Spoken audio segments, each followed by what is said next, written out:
Então tá. Então a partir de agora nós vamos trabalhar um pouquinho a administração colonial, né, que a gente falou na aula passada sobre o Brasil pré-colônia, fomos até as capitanias hereditárias, né, aquela história toda, e agora a gente trabalha com essa administração colonial.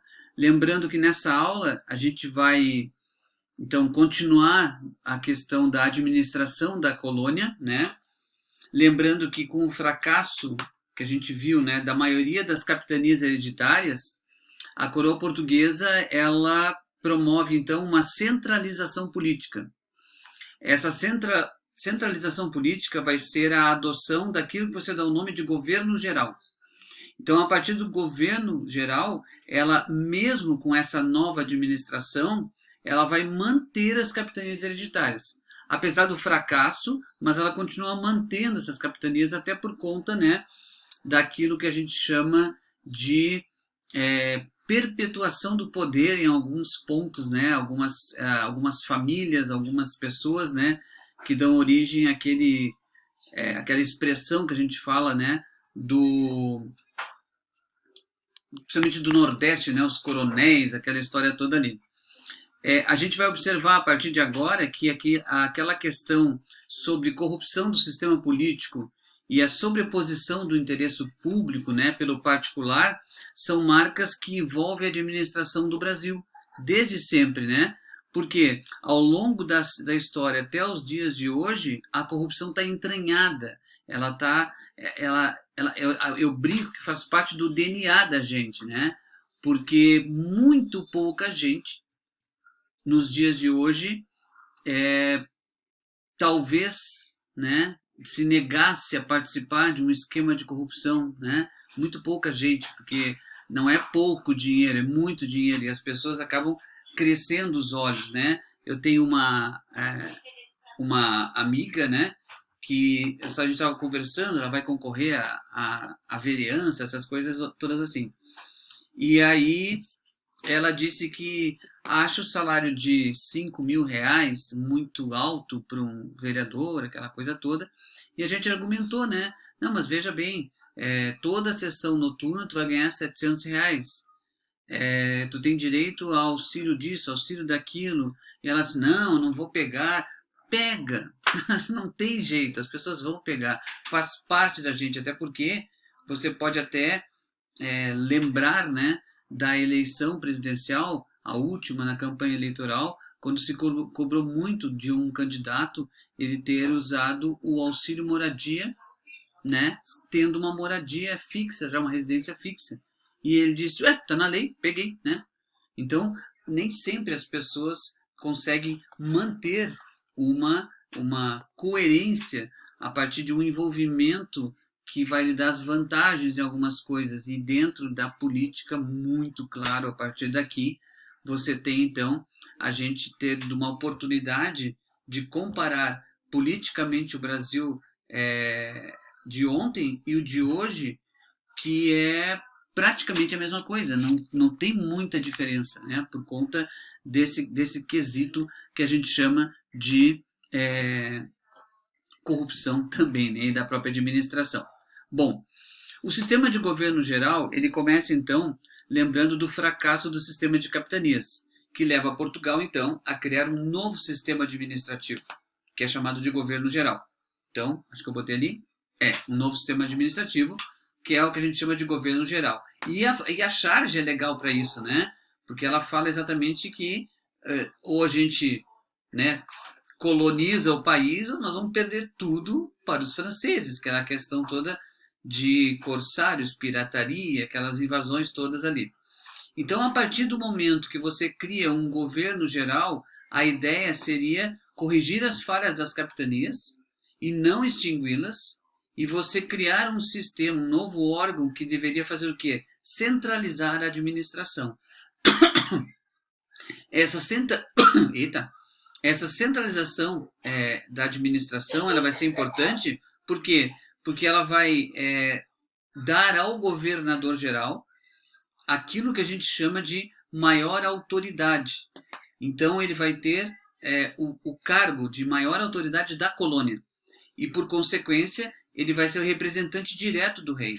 Então, quando a gente fala dessa representação do rei, né, que é a figura do governador-geral, você vai ter alguns capitães donatários que vão perder parte da sua autoridade, o que explica uma certa resistência ao longo desse processo político-administrativo. Alguns vão resistir, vão se negar, né, a tentar entender essa nova situação. Então, o sistema de governo geral, e aqui você tem o primeiro cara que vai chegar aqui, não, o primeiro cara não, esse aqui é o rei, né, o rei de Portugal, Dom João III, o colonizador, através do regimento de 1548, e eu coloquei aqui regimento de 1548 para vocês, quando passar, passou. Nós temos o que tem de principais funções de um governo geral. Primeiro, ajudar os donatários no que fosse necessário. Então, os capitães donatários teriam, né, os donos dos lotes, teriam a ajuda naquilo que fosse necessário do governo central, através do governador-geral. Segundo item, combater índios e piratas. Então, nesse sistema de governo, você já trouxe uma certa, vamos lá, um policiamento teórico, né, umas forças armadas para tentar combater índios e também os piratas na beira das praias. Ajudar também a fundar núcleos de povoamentos, porque você vai ter então um processo importante que é você começar a colonizar, e as colônias não surgem através de cidades, começa com povoados, né?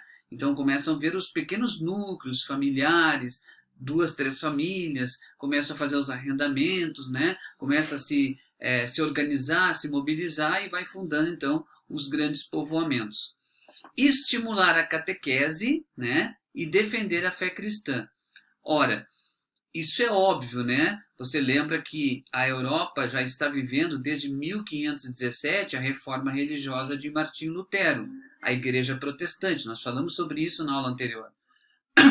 Relembrando, a Igreja Protestante surge na Europa a partir de Lutero e ela cai como uma luva naquilo que é o sistema capitalista, né? Porque enquanto o catolicismo prega pobreza e diz que lucro é pecado e você vai para o inferno, né? E aquela coisa toda, e se fala do buraco da agulha, né? Onde um camelo passaria, do que um rico entrar no reino dos céus, vem o Lutero, traduz a Bíblia para o alemão e aí coloca lá que a bênção de Deus para a sua vida pode ser você ter dinheiro, sim, e Deus quer que você seja próspero. Deus quer que você seja uma pessoa de bem e que compartilhe as suas coisas. Mas não é pecado ser rico. Então você tem um choque muito grande dentro da Europa. E aí você tem nessas que vai dar origem às perseguições, às contra-reformas, né? Que aí você vem a ocupação da América do Norte, principalmente, ou os países, Estados Unidos e Canadá. E você tem então a Companhia de Jesus que vai junto com as caravelas para tudo quanto é canto para exatamente isso, catequizar, defender a fé cristã, colocar que os deuses indígenas é pecado, está errado, o que vale é Deus Jesus, né? Então você tem uma nova cruzada, digamos assim, né? Essas catequeses que vão surgir por ali. Organizar as entradas em busca de metais preciosos. Óbvio, né, cara? As primeiras grandes navegações, não só buscar as tapeçarias, ervas e etc., mas elas vão buscar também uma coisa muito importante, são metais preciosos. Até porque a era do mercantilismo, né? Você vai ter na Europa um esgotamento desses produtos. Então se busca para cunhar moedas e etc e tal, você vai buscar esses metais preciosos em outros continentes, né? Na África, na Ásia e principalmente na América. E aí, meu Deus, né? Fiquei 2 vezes ali, só para você marcar bem, tá? Bom, e aí você tem um documento que estabelecia ainda a criação de cargos auxiliares para o governo geral, para o governador geral.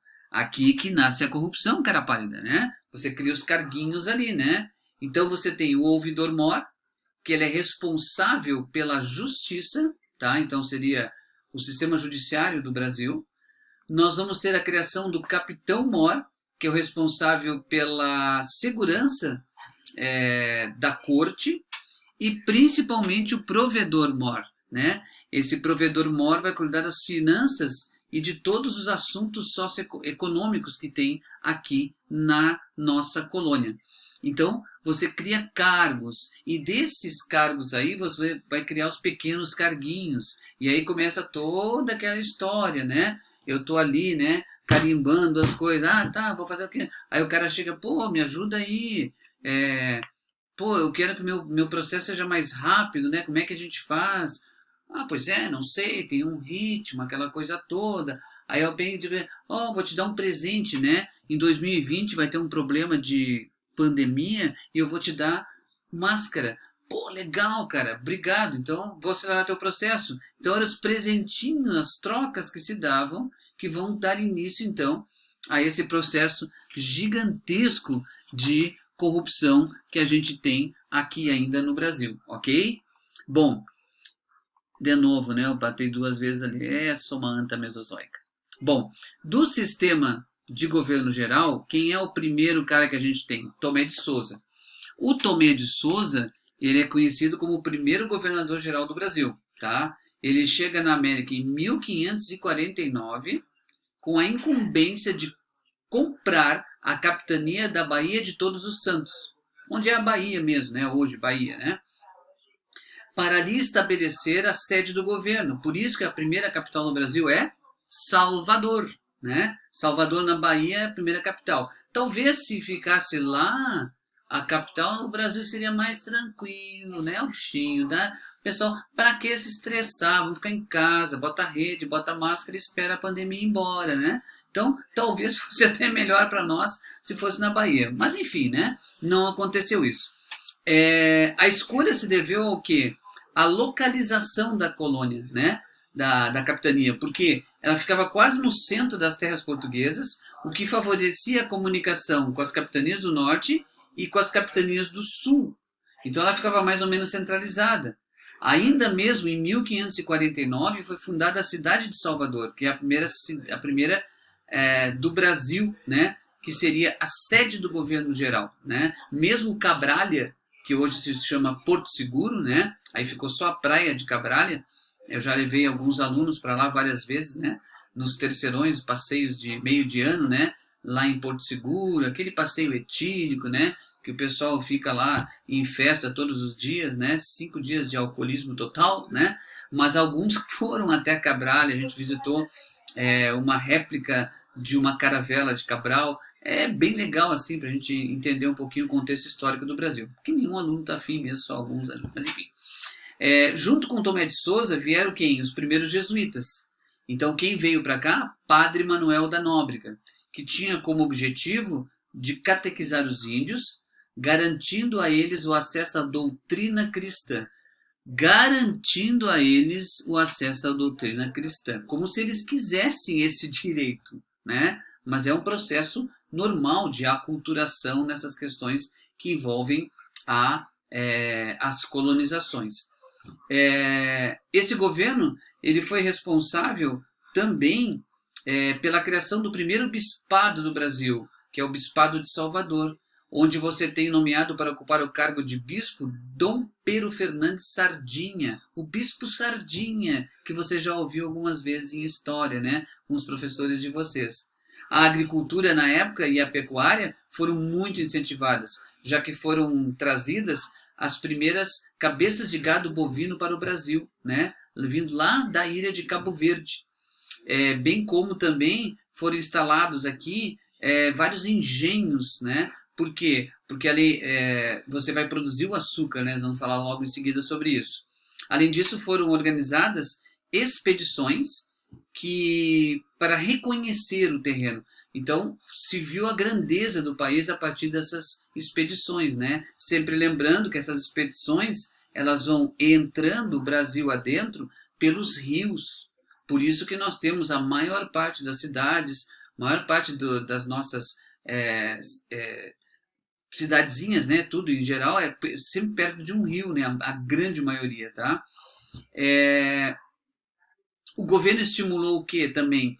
que a vinda de moças órfãs de Portugal para constituir famílias brancas e católicas na colônia.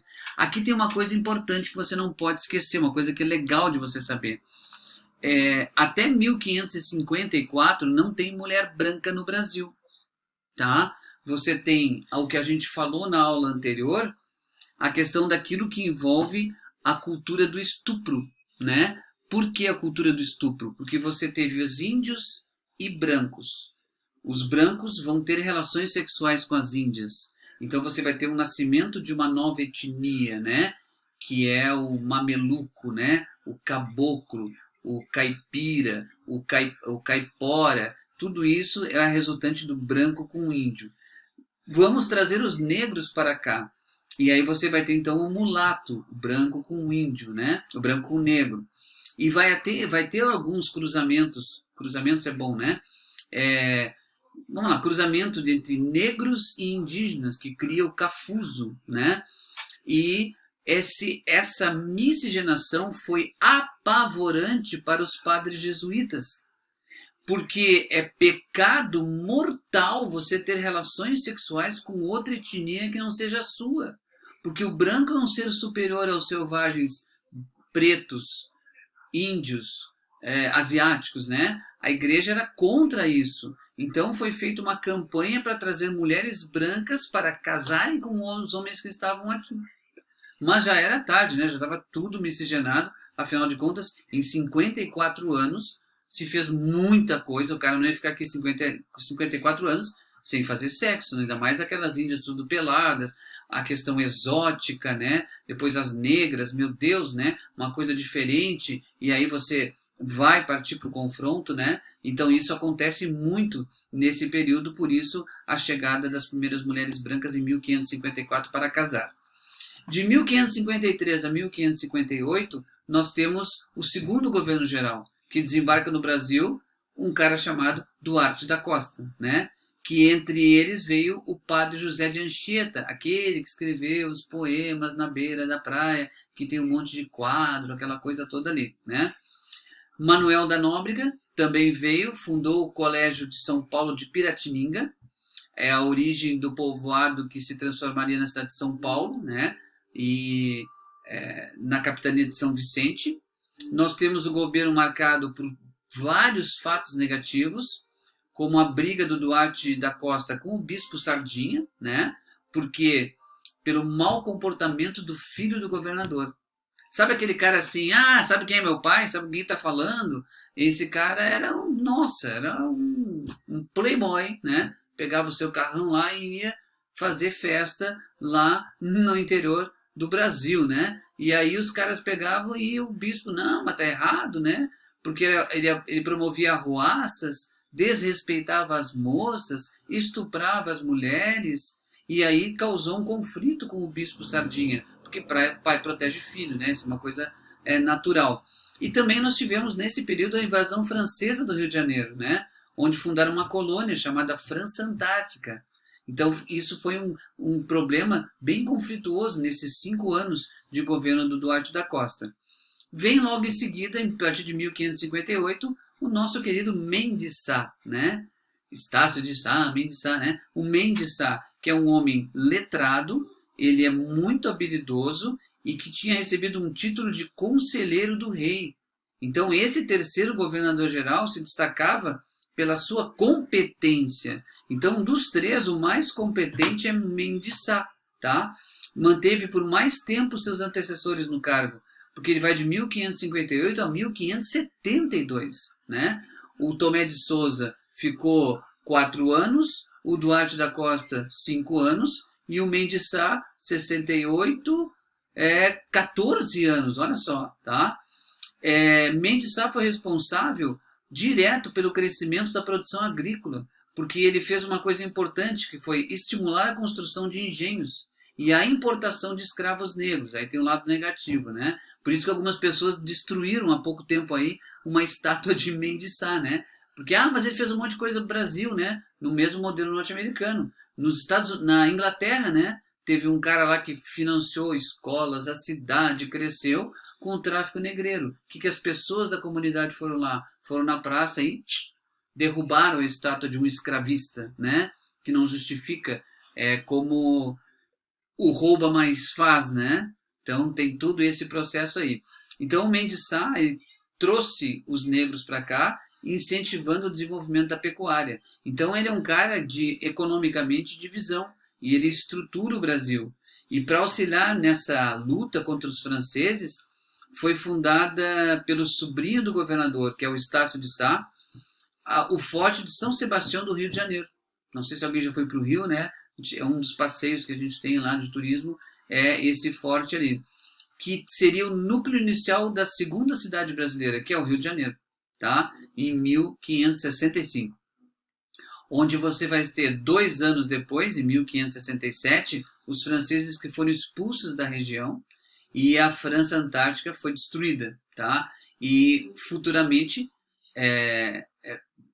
na verdade, não é futuramente, ela frustrou o desejo francês de ter uma colônia na América. E você sabe que os franceses têm uma colônia na América, né? Que se chama Guiana Francesa, mas isso é uma história bem depois, né? Bom, dentro de um processo também que envolve as câmaras municipais, o que a gente tem? Bom, nomeado como o quarto governador-geral, nós tivemos o Dom Luiz de Vasconcelos, depois do Mendes Sá. Ele não chegou ao Brasil, tá? Pois a esquadra dele foi destroçada por corsários franceses. Morreram nessa ocasião 40 padres jesuítas, né, que acompanhavam o governador, ficaram conhecidos como os 40 mártires do Brasil, né? Isso aí uma vez eu já vi numa prova, não me lembro se é de Enem, mas alguém falou de quem eram os 40 mártires do Brasil. Ou foi no Jogo do Milhão, quem quer ser o milionário. Enfim, né? Não lembro. Eu sei que eu vi uma pergunta sobre isso, agora não me lembro aonde. Em 1573, o Brasil foi dividido em 2 governos. O do Norte, capital em Salvador, que era o Luiz de Brito Almeida, e o do Sul, o Rio de Janeiro, Antônio Salema. Mais tarde vem o Luiz de Brito Almeida, que ficou sozinho no poder, mas que foi substituído bem rapidamente por um cara chamado Lourenço da Veiga. Governava Lourenço da Veiga quando, em 1580, Portugal e sua colônia passaram a participar daquilo que se deu chamado de União Ibérica. Lembram, né? De 1580 a 1640, o Brasil pertenceu à Espanha, né? Então é aquilo que a gente chama de União Ibérica. As câmaras municipais, as vilas e cidades coloniais, elas vão ser administradas por essas câmaras municipais, os principais órgãos de poder. E quais eram as funções? Primeira, estabelecer impostos e taxas, né? Então, desde sempre se tem imposto no Brasil, né? Cada vez mais, hoje tem, sei lá, né? 57 impostos em muitas coisas aí. Nós temos também a fixação de um valor da moeda, criar-se salários e produtos, decidir sobre as determinações reais, criar leis municipais e principalmente aprovar a criação de povoados. Então essas câmaras municipais eram compostas por 2 juízes, né? Então você tinha 2 juízes, um procurador, fiscais chamados almotáceis e 3 vereadores. Olha só que legal, só 3 vereadores. Eu não sei como é que é em Porto União, né? Aqui em Balneário Pissarra são 9 vereadores. Não sei para que tanta gente, né?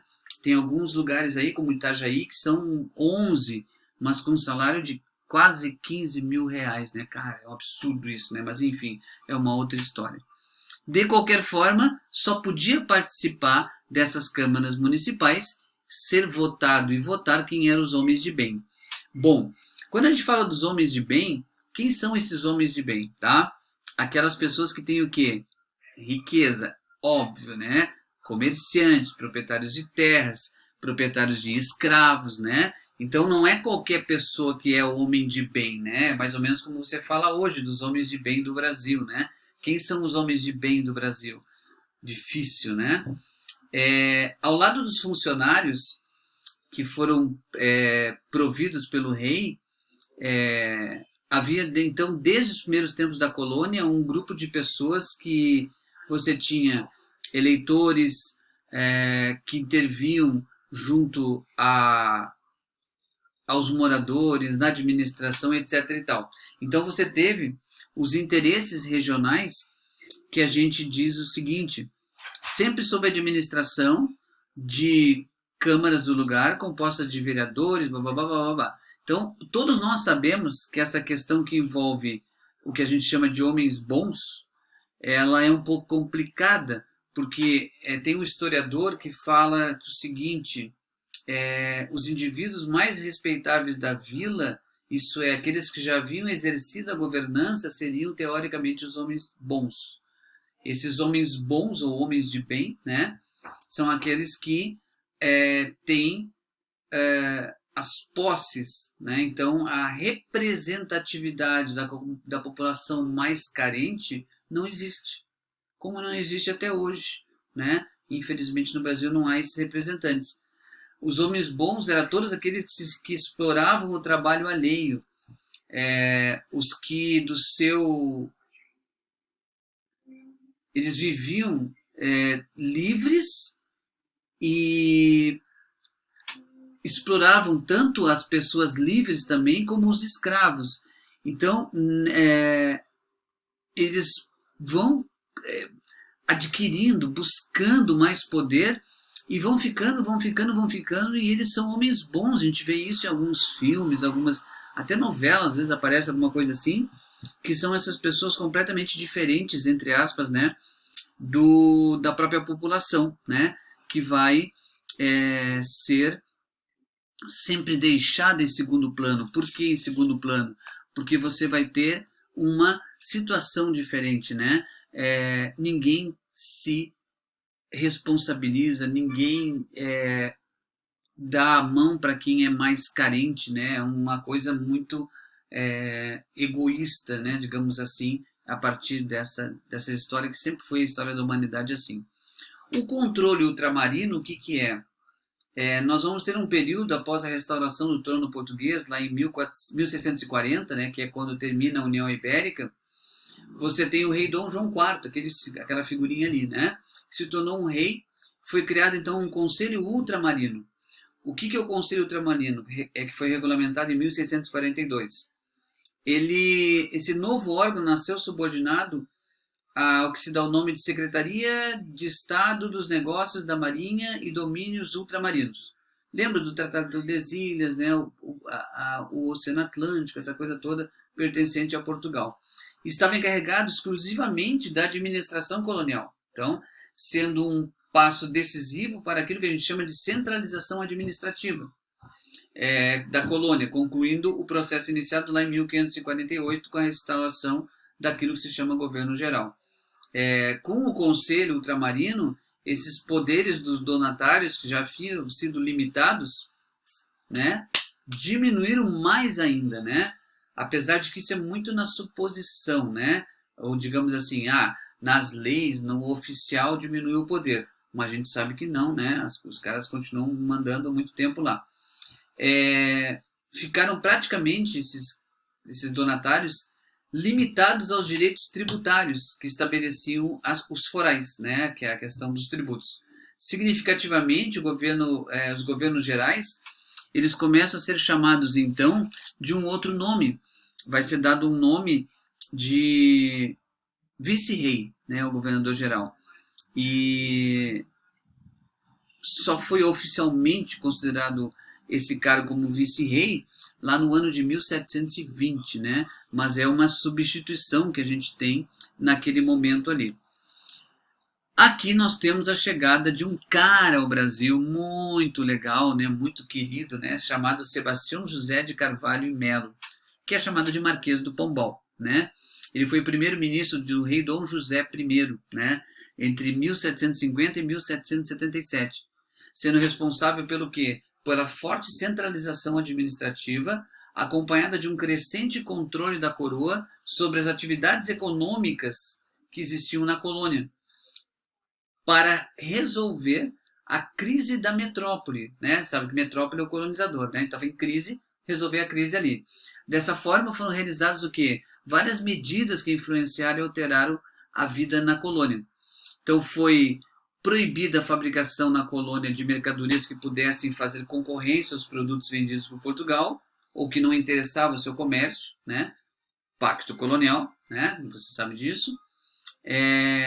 Também foram acirrados os mecanismos de controle e exploração colonial, porque essa exploração contribuiu muito para a eclosão de revoltas na colônia, como as conjurações baianas, a conjuração mineira, né? A criação da Companhia do Comércio da colônia foi também um instrumento para maximizar a sua exploração com destaque é bom, né? Com destaque para a campanha geral do Grão-Pará, do estado do Grão-Pará, né, que vai ser formado um estado, o Maranhão e depois a Companhia Geral do Comércio lá em Pernambuco e Paraíba, né, inclusive por conta dessas falhas da Companhia do Comércio, das promessas que não foram cumpridas, que vai surgir a revolta de Beckman e mais um monte de coisa ali que a gente vai ver depois. Outro aspecto a ser destacado é a expulsão dos jesuítas das metrópoles e das colônias. Os jesuítas vão ser expulsos como forma de resgatar para a colônia, resgatar lá para a coroa, né, para o colonizador, o controle sobre as vastas extensões de terra e mão de obra, bem como a educação de caráter religioso e dogmático que teria uma feição mais nacional, controlada pelo Estado. Então os padres já não tinham mais aquele poder todo, né? Eles foram alijados desse poder, muitos padres foram mortos, uma confusão legal. Então foram realizadas alterações, né, nas divisões das capitanias, nas administrações, e a elevação do Estado do Brasil. Então nós chegamos à categoria de vice-reino, de modo a mostrar, ou uma forma de controlar, né, aquilo que a gente fala da forma mais eficiente, né, os excedentes produzidos na colônia, para que você tivesse então um controle melhor, digamos assim, dessa situação. Outra mudança foi a transferência da colônia lusitana na América, né? Colônia lusitana nós somos, né? A transferência da capital, né, de Salvador para o Rio de Janeiro, né? Pensando em colônia ultramarina, que reconheceu então a importância das capitanias do Sul. Então ali desce todo mundo, né? Desce a mineração, começa a mineração em Minas Gerais, começa a ter mais riqueza naquele eixo, né? Eixo econômico transformado, da questão que envolve os canaviais e os engenhos passa para a mineração, e aí o eixo econômico-político desce atrás, óbvio, né, dessa riqueza aí. E quando a gente fala da hierarquia da administração, você tinha o rei, né? Você tem o governador geral, você tem o donatário, você tem a Câmara Municipal, e é essa a famosa hierarquia administrativa do Brasil colônia, né? O rei é aquilo que a gente chama de Estado centralizador, o político, né, da história. O poder central vem do governador geral, o donatário é o poder regional e a Câmara Municipal é o poder local. Então você tem um centralizador, um grande governo, né, do rei, e depois você tem então toda uma hierarquia que vai descendo em direção a nós, como nós somos hoje aqui, né? Bom, dentro da economia colonial, a gente pensa no seguinte, tá? A gente enfrenta dificuldades econômicas no Brasil colônia. Os portugueses resolveram, então, paralelo à montagem do sistema político administrativo, eles vão viabilizar a exploração econômica do Brasil, sendo o açúcar o principal produto escolhido para concentrar esse intento, né? Nesse contexto aí que a gente está vendo ali, essa coisa a gente vai ver falar sobre as colônias, nesse contexto a gente analisa os diferentes processos de produção ou circulação de riquezas, as suas implicações socioeconômicas. Então a gente tem também as implicações socioespaciais, como tem lá na habilidade 18 da matriz de referência do Enem. Então, a partir de agora, a gente vai ver que a gente pode analisar de maneira bem crítica as interações da sociedade com o meio físico, tá? Por quê? Porque a gente, levando em consideração os aspectos históricos geográficos que propõe a habilidade 27 da matriz curricular, né? O solo de Massapê é importante. Por quê? Porque o solo de Massapê é associado a um clima quente e úmido do Nordeste, né? Apesar de Nordeste úmido, sim, toda a parte litorânea, né? Bastante umidade, deu uma substancial contribuição para o desenvolvimento daquilo que é a cultura do açúcar no Brasil. E outro aspecto importante é que nós vamos falar sobre as atividades econômicas, o sistema de plantations, né? E como essa realidade permite um processo acentuado de concentração fundiária que perpetua-se até os dias de hoje, ou seja, 500 anos depois, continuamos com um processo de concentração fundiária, tá? E nesse contexto todo, a gente tem essa diferenciação que a gente pode fazer, né? Que é essa coisa envolvendo as diferenças entre colônia de povoamento e colônia de exploração. Por que é importante você lembrar disso? Porque você tem assim, ó, quando Portugal se decidiu pela colonização do Brasil, não enfrentava uma situação econômica favorável em virtude da crise do comércio com o Oriente. O Brasil seria então uma alternativa de acúmulo de capitais para o Estado lusitano, nesse contexto da política mercantilista. Dessa forma foi implantado o quê? Uma colonização de exploração, através da qual as colônias serviriam para o sustento da economia metropolitana. Então, servindo isso como áreas produtoras de gêneros tropicais que não podiam ser plantados na Europa, né? Fornecedoras de metais preciosos, já que estava esgotado na Europa, e consumidores de produtos manufaturados e escravos, porque se transformaria lá e mandava para cá para vender para nós. Então, nós mandamos a matéria-prima, eles transformam e a gente compra isso com valor agregado, que é mais caro. Então, a colonização do Brasil ela deveria garantir o sustento econômico de Portugal. A Revolução Inglesa, a Revolução Industrial da Inglaterra foi financiada uma boa parte com o ouro brasileiro, né? O Brasil levava ouro e dava tudo lá para a Inglaterra por conta dos luxos da coroa portuguesa, né? Então, esse sustento econômico de Portugal gerou riqueza e permitiu a ocupação e a defesa da terra, né? Sem gastos para a metrópole. A primeira questão a ser resolvida foi, então, a escolha do quê? De um produto a ser produzido em larga escala, capaz de gerar grandes lucros, né? Que seria o açúcar. Aqui você tem a diferença, né? Entre colônia de povoamento e colônia de exploração. A colônia de povoamento... Aqui nós podemos fazer uma comparação legal, né? Por que os Estados Unidos e o Canadá são desenvolvidos e por que o resto da América Latina é toda subdesenvolvida? O tipo de colonização. Claro que a gente fica pensando na seguinte forma.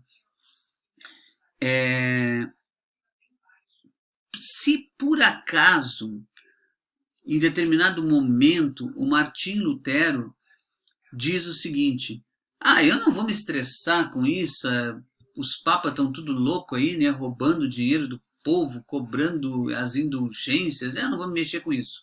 Não haveria reforma religiosa. Não havendo a reforma religiosa, não haveria a contra-reforma.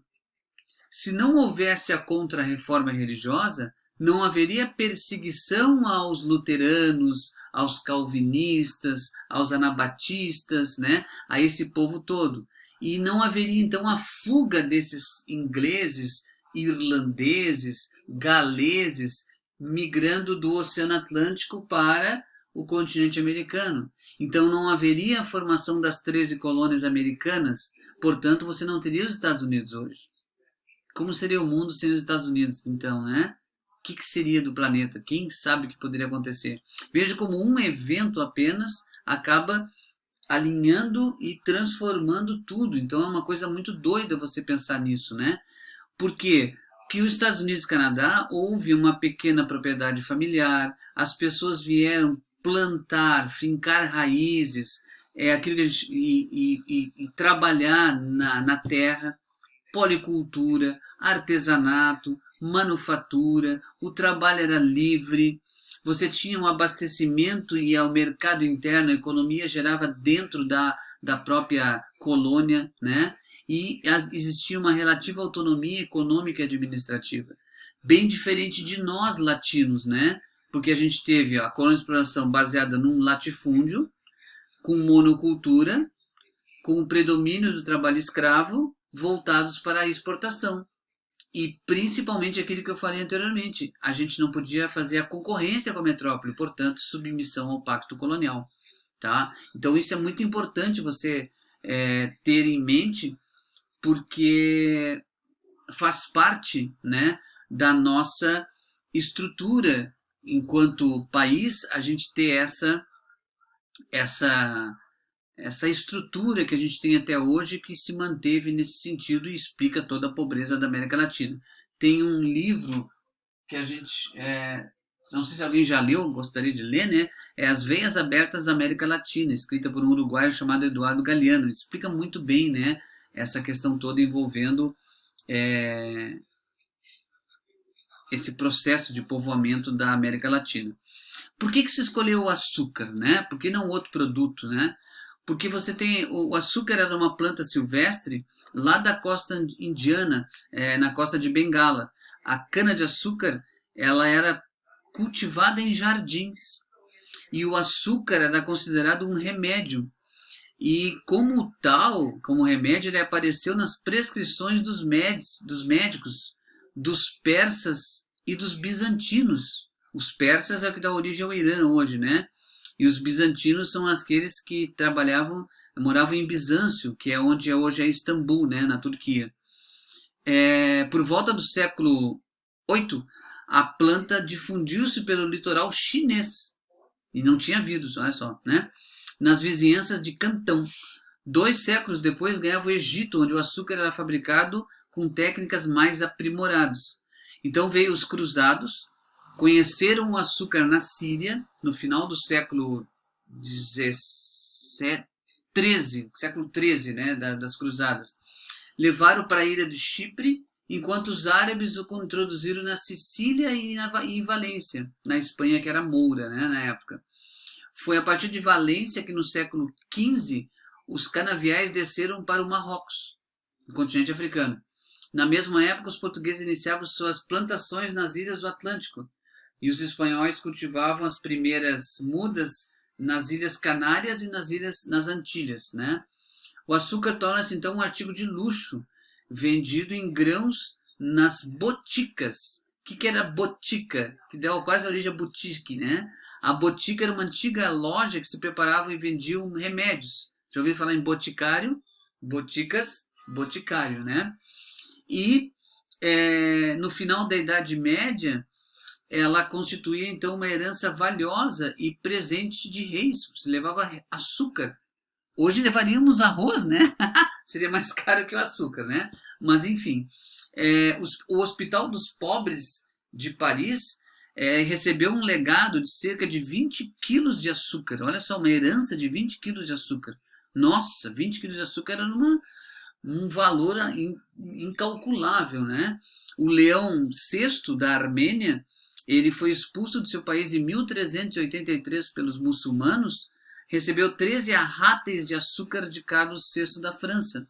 Arrátel é uma antiga unidade de peso, 459 gramas, mais ou menos, em torno disso. Cujo filho dele, o Carlos VII, seria presenteado com 1 quintal de açúcar pelo sultão otomano. O que é 1 quintal de açúcar? É o peso de 58,75 quilos. 1 quintal, 58 quilos, né? E o sultão é aqueles antigos imperadores da Turquia, né? Então você tem uma explicação do porquê o açúcar não é uma coisa gratuita ali. Quando a gente fala da sociedade do engenho, ou pelo menos daquilo que a gente chama de lavoura da cana-de-açúcar, o que a gente tem de importante, né? Esse produto foi escolhido para dar início à ocupação econômica e a escolha não foi por acaso, como a gente falou, né? Por quê? Primeiro, o açúcar era altamente lucrativo. Você viu que a gente contextualizou ali falando sobre essa questão que envolve, inclusive, o legado de herança, né? O açúcar. a aceitação do produto no mercado europeu. Quem não queria açúcar? Cara, era, nossa, imagina, até porque você antigamente fazia o quê? Tomava as bebidas amargas, entre aspas, né? E de repente tem um produto que você adocica, né? E você fica, que legal, doce, né? Que é a segunda droga, tá? No mundo. Você tem um livro que é o Manual das Drogas do Mundo. Tem todas as drogas do mundo, desde a primeira, número 1, até o número, sei lá, 1000 e poucos. A primeira droga é café. Tá? O café é uma droga que vicia. A segunda é o açúcar. E vicia. Atenção, né? Eu amo comer chocolate, né? Eu tenho toda noite, nem que seja uma pequena barrinha, né? Mas toda noite eu tenho que comer um pedacinho de chocolate porque, cara, parece que falta alguma coisa, né? Mas enfim. Então o produto era muito aceito no mercado europeu. Portugal já tinha experiência, né? Porque você tinha produção de cana na costa africana, nas ilhas de Cabo Verde, nas ilhas Madeira e nas ilhas de São Tomé. Inclusive nas ilhas Madeira, para quem não sabe, é onde nasceu Cristiano Ronaldo, né? O gajo da Juventus e da seleção portuguesa. O solo e o clima são favoráveis, porque o solo que tem no Nordeste é massapê. Já falei isso, né? Decomposição de uma rocha chamada gneiss. E o clima é quente e úmido no Nordeste. Então isso favorece o florescimento da cana-de-açúcar. E por último, a possibilidade de atrair investimentos externos. Como é que nós fizemos nós produzimos açúcar? O açúcar mascavo. Aí vai o açúcar mascavo, aquele marrom, aquela coisa toda legal. Quando os holandeses vêm aqui ao Brasil, eles dizem o seguinte, vamos fazer o seguinte, a gente vai investir em vocês, vai trazer maquinários, vamos dar dinheiro e vamos transformar esse açúcar em refinado, que é o branco. Então, quando a Holanda entra, fica legal. Isso vai até 1640.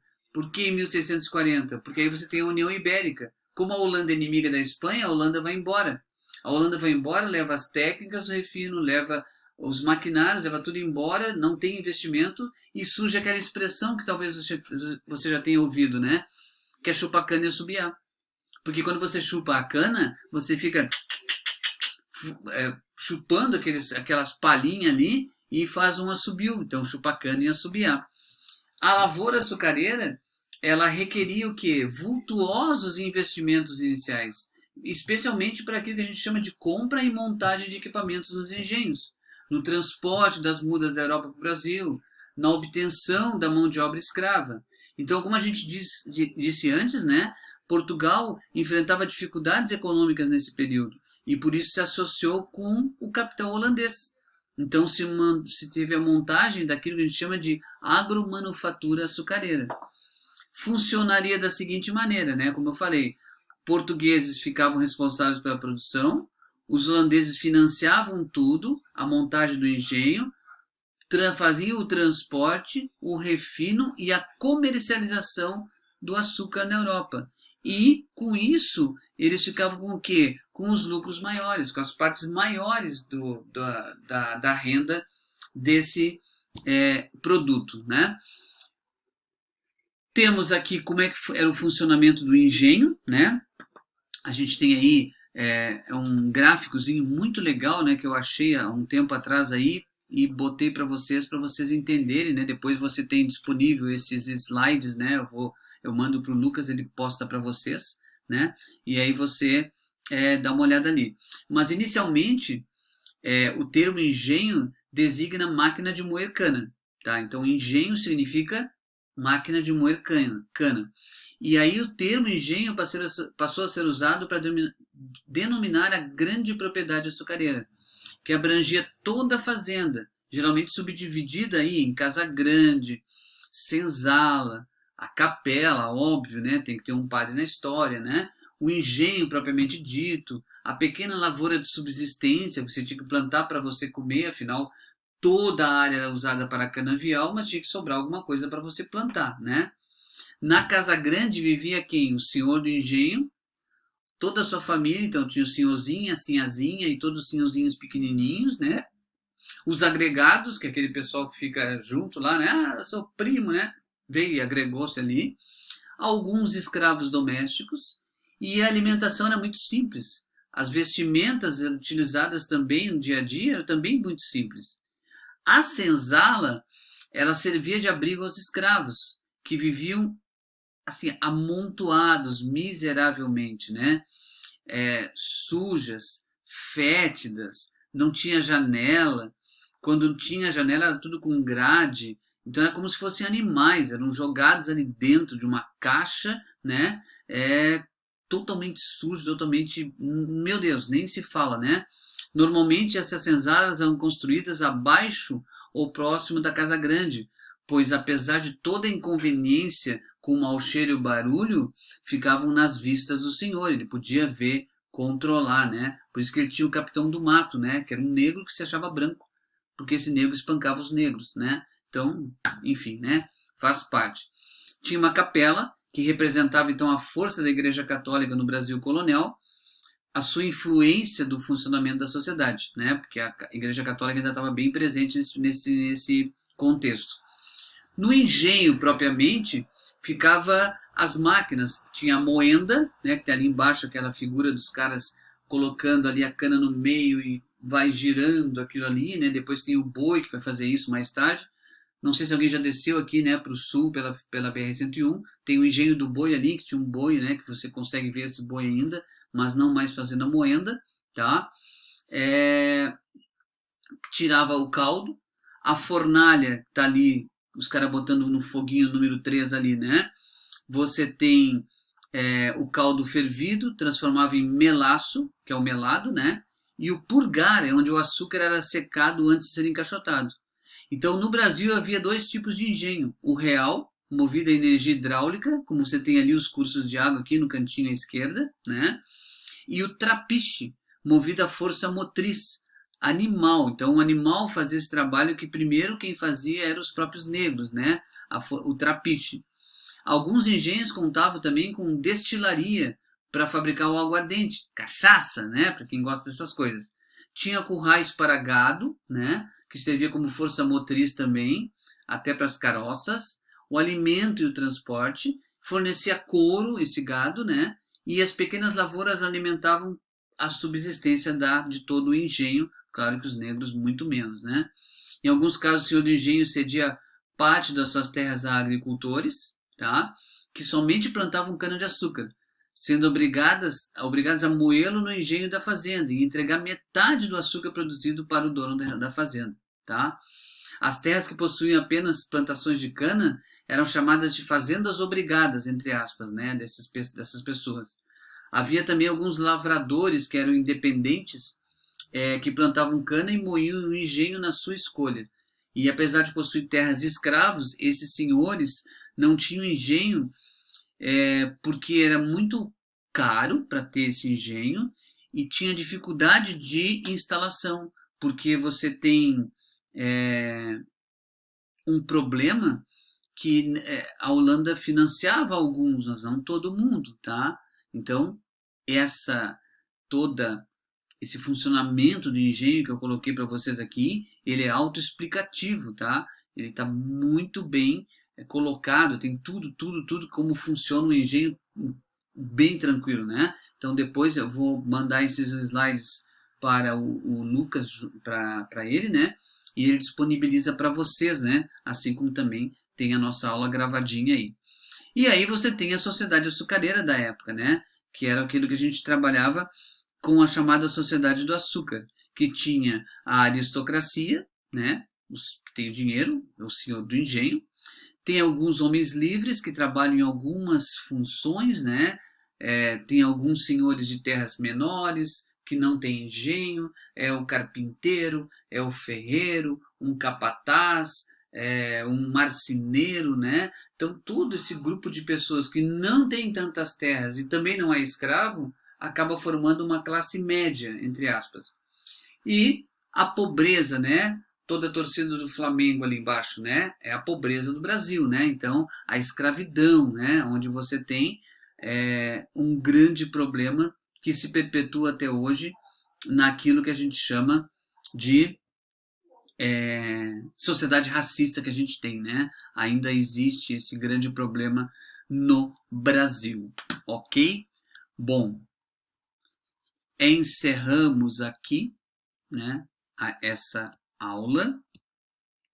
É um saco a aula de história, né? Porque a gente fica falando praticamente todo o tempo, né? Alguém tem alguma dúvida, alguma pergunta, né? Letícia, Camille, Camila, Amanda, Andrei, alguma pergunta sobre o que eu falei nesses quase 55 minutos? Tudo certo, Letícia, tranquilo, Andrei também. É isso, professor. Vou entregar para você porque tem aula de novo, né? Temos aula agora É. com o Natan. Isso aí, Então professor. tá. Parabéns. Viu? Aquela parte ali do tem mais, não é só flamenguista, tem